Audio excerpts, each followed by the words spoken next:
Assalamualaikum warahmatullahi wabarakatuh. Halo sahabat HGA, kali ini aku mau bincang-bincang, tanya-tanya juga sama Dokter Huda. Ini dokter dari kecil yang ngerawat aku. Mau tanya-tanya nih tentang pahami kebutuhan bayi sejak dini, bekal orang tua masa kini sama Dokter Huda. Dok, aku pengen nanya nih, kenapa sih ASI eksklusif di 6 bulan pertama itu sangat ditingkatkan? ASI eksklusif 6 bulan pertama itu adalah yang pertama tentunya kedekatan psikologis seorang ibu terhadap bayinya. Yang kedua adalah tidak ada susu termahal apapun juga yang bisa menyaingi komposisi dari ASI eksklusif, mulai dari pertumbuhan dan perkembangan, terutama pertumbuhan fisikly, perkembangan otak, itu semua komponennya ada di dalam ASI. Misalnya ya, vitamin, semua vitamin ada ya, terus kalorinya juga tinggi, lalu mengenyangkan dan membuat bayi itu juga menjadi tidak stres. Makanya ASI eksklusif itu sangat-sangat dianjurkan untuk ibu-ibu yang mempunyai anak ya, apalagi 6 bulan pertama ya, itu amat sangat penting. Oke. Next pertanyaan lagi aku pengen nanya. Nah, karena kan daya tahan bayi itu masih berkembang ya, wajar nggak sih kalau misalkan kondisi bayi itu seperti kuning, nah, dan perlu nggak dikhawatirin banget gitu? Biasanya kalau kuning itu kita bagi dua, satu kuning yang mengkhawatirkan atau kita sebut patologis, yang kedua adalah kuning yang kita anggap biasa, yaitu yang kita sebut sebagai fisiologis. Kapan disebut fisiologis? Yaitu pada timbul kuningnya adalah antara hari ke-5 sampai dengan ke-7. Tapi kalau begitu lahir kuning, wah kita udah harus hati-hati. Karena apa? Karena banyak penyakit-penyakit yang tertentu yang sering menyebabkan kuning pada bayi. Tetapi selama kuningnya itu mulai pada hari ke-5 atau ke-7, paling tidak 1 ya, karena bayi itu belum, fungsi organnya belum sempurna untuk mengeluarkan kadar bilirubinnya di dalam urin. Jadi kita harus berikan dia minum sesering mungkin. Paling tidak 2 jam sekali kita harus bangunkan untuk kita berikan ASI-nya agar dia tidak dehidrasi. Dengan dia tidak dehidrasi, kita harapkan dia tidak kuning. Yang kedua, kalau ada sinar matahari yang bagus, kita jemurlah 15 menit sehingga bayi akan tumbuh sehat.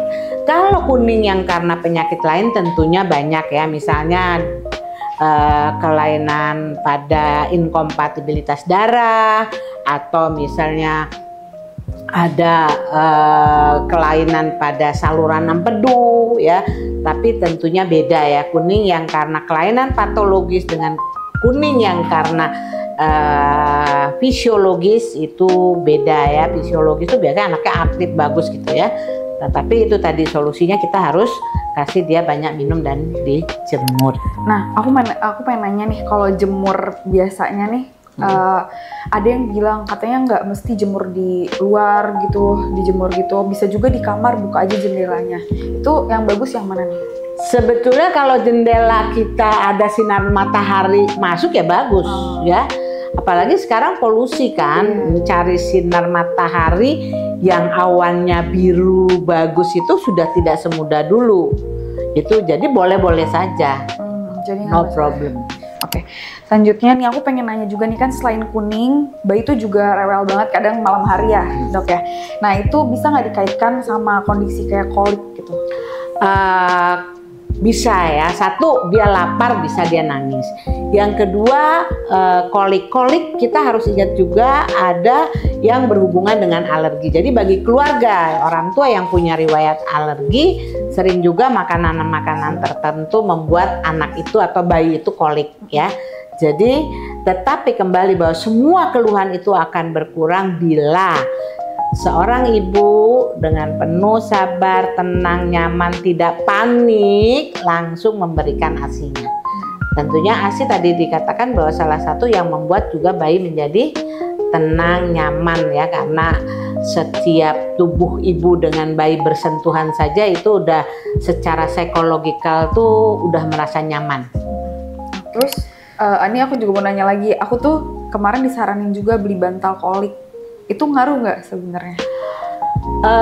Tadi tergantung ya, kalau punya bakat alergi ya tentunya ya kita menghindari komponen alergi gitu ya. Tetapi kalau dia nggak punya bakat alergi ya, saya rasa untuk hal-hal yang seperti itu mungkin perlu penelitian lebih lanjut apakah benar itu bisa mempengaruhi atau tidak. Jadi belum terbukti ya kalau si bantal kolik ini membantu apa enggak?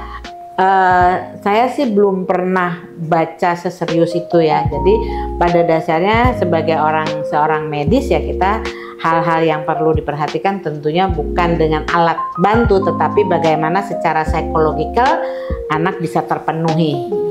Selanjutnya aku pengen nanya nih, bagaimana imunisasi itu berperan dalam 1000 hari pertama setelah kehidupan? Jadi pada dasarnya kembali bahwa banyak penyakit-penyakit virus ya yang bisa juga lewat melalui plasenta ya. Jadi biasanya kita secepat mungkin ya pada bayi-bayi lahir itu dilakukan imunisasi hepatitis polio dan selanjutnya adalah BCG untuk TBC. Jadi karena kita juga negara tropis, tentunya penduduk kita juga padat, tidak ada salahnya program yang disarankan oleh Ikatan Dokter Anak Indonesia sedini mungkin yang bisa diberikan vaksinasi kita berikan. Nanya nih masalah stunting, kan takut banget ya kalau misalkan anak tuh kena stunting. Nah itu apa aja nih yang bisa dilakukan dari sekarang gitu? Stunting itu tentunya ibu semasa hamil harus mengkonsumsi makanan yang bergizi. Tentunya pasti dapat penjelasan dari dokter kandungannya ya. Jadi karbohidrat, protein ya, protein itu penting banget ya, terutama protein hewani. Dengan kadang juga ditambahkan suplemen zat besi, vitamin D ya. Itu adalah untuk membantu agar tubuh bayi itu lahir dalam kondisi yang sehat, dan juga tentunya jangan lupa ASI yang diberikan secara kontinu. Nah, selama hamil tentunya harus mengkonsumsi makanan-makanan yang mengandung protein yang tinggi. Jadi kesimpulannya adalah untuk menjadikan anak kita tumbuh sehat, kuat, kreatif dengan inteligensi yang cukup bagus, itu tentunya peranan dari masa kehamilan, nutrisinya, dan begitu melahirkan ASI-nya, serta tentunya empati pada usia 6 bulan harus benar-benar diperhatikan. Yang banyak mengandung tentunya adalah vitamin ya, terutama dari protein hewani, mineral ya, vitamin D dan lain sebagainya, sehingga tentunya kita akan mendapatkan anak yang tumbuh sehat. Nah, kalau masalahnya kita takut ke masalah stunting, itu biasanya kalau 3 bulan nggak ada kenaikan atau minimalis kenaikannya, berarti kita harus introspeksi diri apa yang kurang dalam memberikan konsumsi makanan pada masa bayi. Saya rasa demikian. Nah, Mams, kalau misalkan kalian mau konsultasi sama Dokter Huda, bisa langsung aja cek jadwalnya di website ini ya, di bawah ini.